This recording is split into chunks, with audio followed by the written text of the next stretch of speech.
I used to accompany myself with beautiful melodies because I believe Africa was very rich by then. When you look at the nature, you listen to the birds charming, and you listen to the cattle, you watch the cows grazing, the greener pasture. It's always an inspirational moment. So when I saw on the status of my friend Rohi, she told me that we are going to launch a book called Africa, but not Africa. You know, it was kind of critical for me to think, but I believe the people of Africa need to know the truth. Look, a few days ago, I left from my village in Sintet. I was coming. I can tell you 75% of the bush was burning. And right now, as I am speaking, the cows, our animals, have no food to eat. So how can we rise? How can we be that African people if we damage everything that we have? So I'm very happy to be part of this. I'm telling you that it's us that can change Africa. It's us that can stand strong. So let us inspire the young people. Books like this are books that every one of you should absorb. Get it in your mind and try to practice it. So I'm happy, ML. I'm happy, Braham, and the high table, the guests, and everybody. I will just give you a small piece of my melody, my songs, so that you can feel it. Thanks to my sister that performed here the last time I saw you at the UNODC conference. She did great. Minemada, nani mi wonta minta ne mada. Mbade nsare mama, so tawimbi mami sare mama weliade, midani Afrika nani weli ele. Ambale kamino the lady am Gambi kombata, andare climate change yepti lady maiden. Hokombatani hekombita kam, nane simi ali anjabe simi woli. Africa, wana Africa. Kobe Kali, wani dengare, kebanen ko emeden. If you want to see more of Gainako, stream it live. Thank you very much. I love you all. I first want to start by recognizing all the members of the high table. I will not be able to read out all your names one after the other. So you pardon me for that. But I wanted to singularly recognize Mr. Njai because we have a lot of young people here. He is a National Assembly member and a young person for that matter. Having the courage to go and stand in the election and win the election in Banjul for that matter, I think he needs to be recognized, and I'm very much happy that he is here to join us for this event. So I want to say Assalamu alaikum to everyone in the hall here. Before I start reading the speech, I wanted to share a short story with you. Like Molamin said, I taught him in Kabafita Junior Secondary School.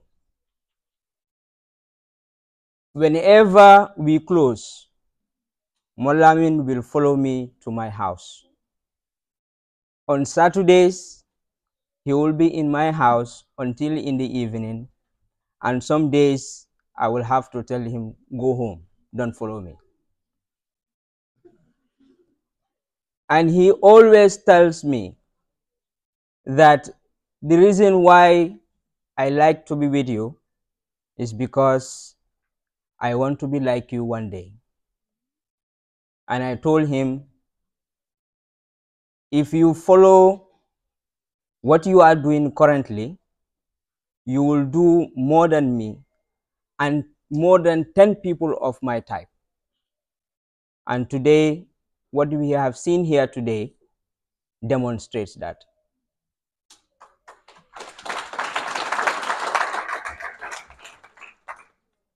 We all wanted to sit in offices and then enjoy the ACs, drive the big cars, but he took another route. start writing books to educate and enlighten our young people. And this is really great. And I'm very happy to be here today to do the book preview. And Mr. Houseman Cisse is supposed to do this, but I will stand in for him. And I urge all of you to listen, because this is going to give you a summary of what the book entails.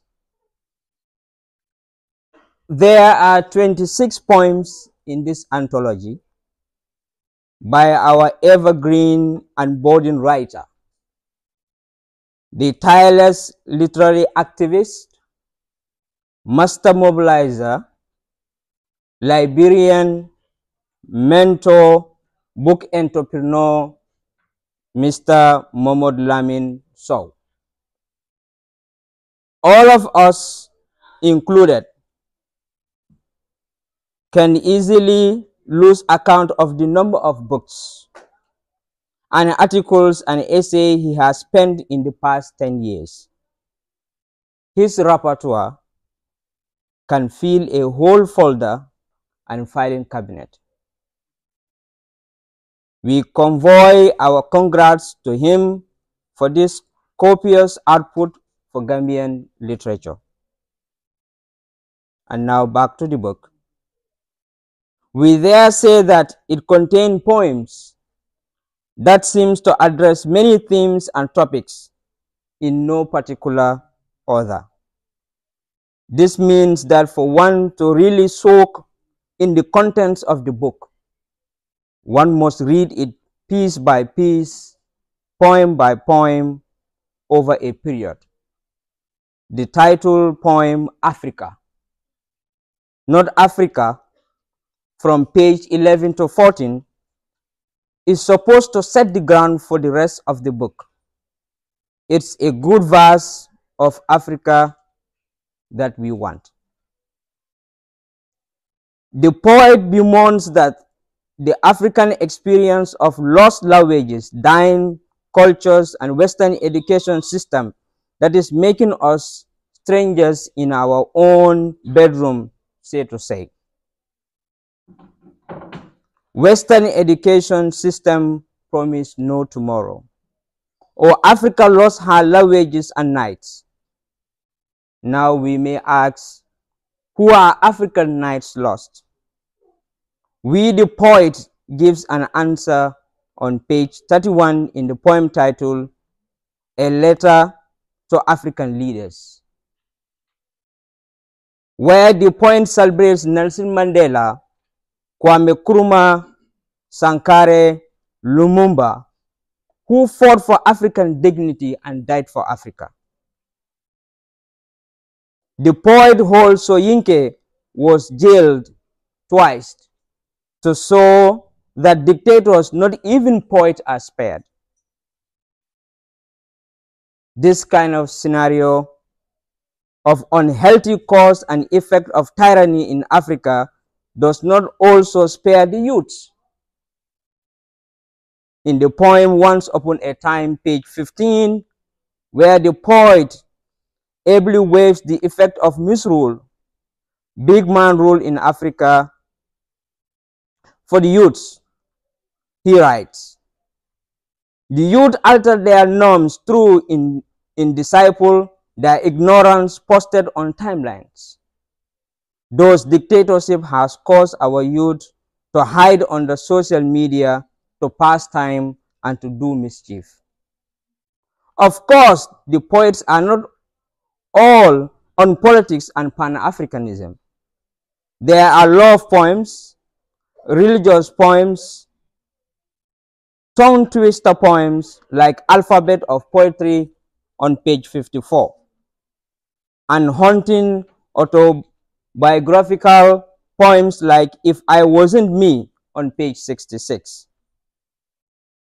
The poem Wicked Journey on page 72 and The Black Devil on page 90 are notable for contemporarily as both discourse and beautiful diction, the ongoing long play genocide of youthful African perishing in the seas in search of Europe.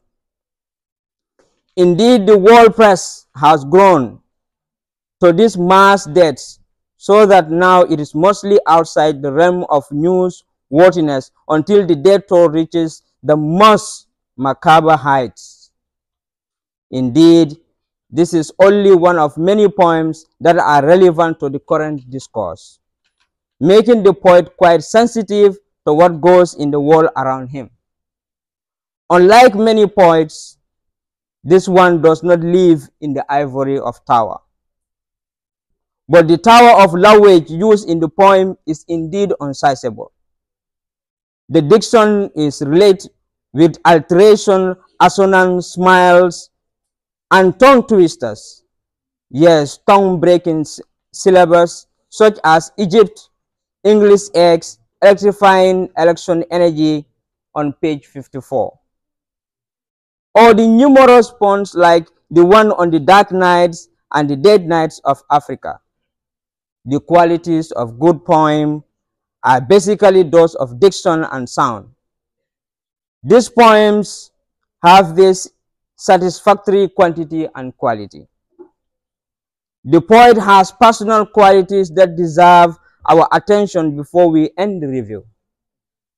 The first I know of is endurance. He is a good example of literature endurance.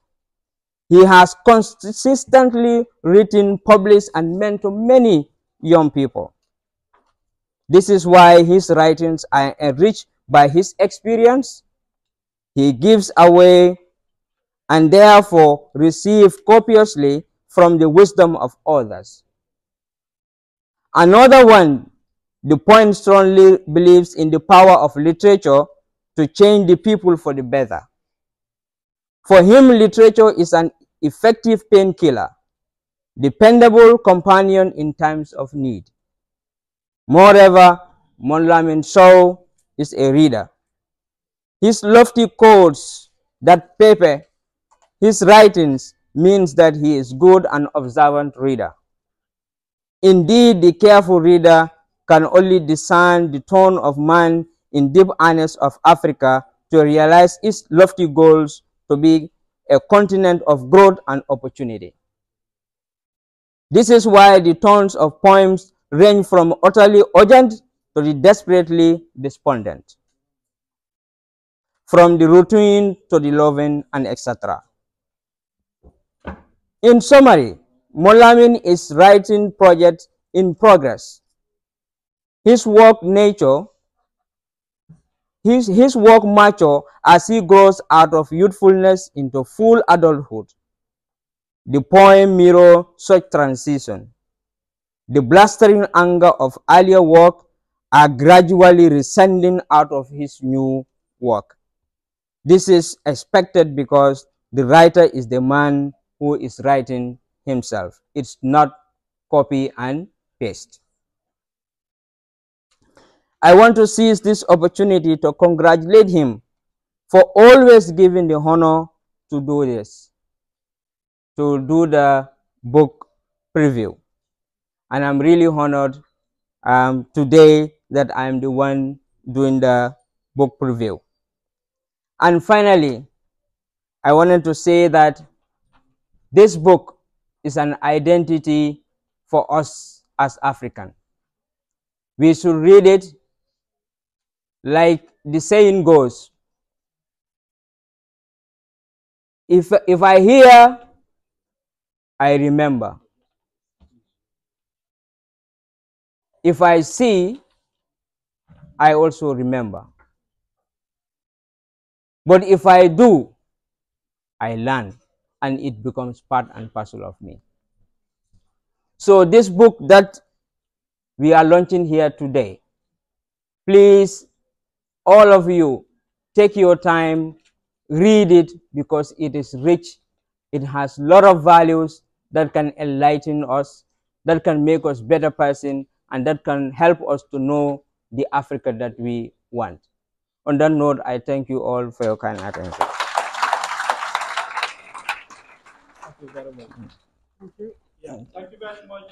Thank you. Aliu, thank you very much, Mr. Keita. Thank you.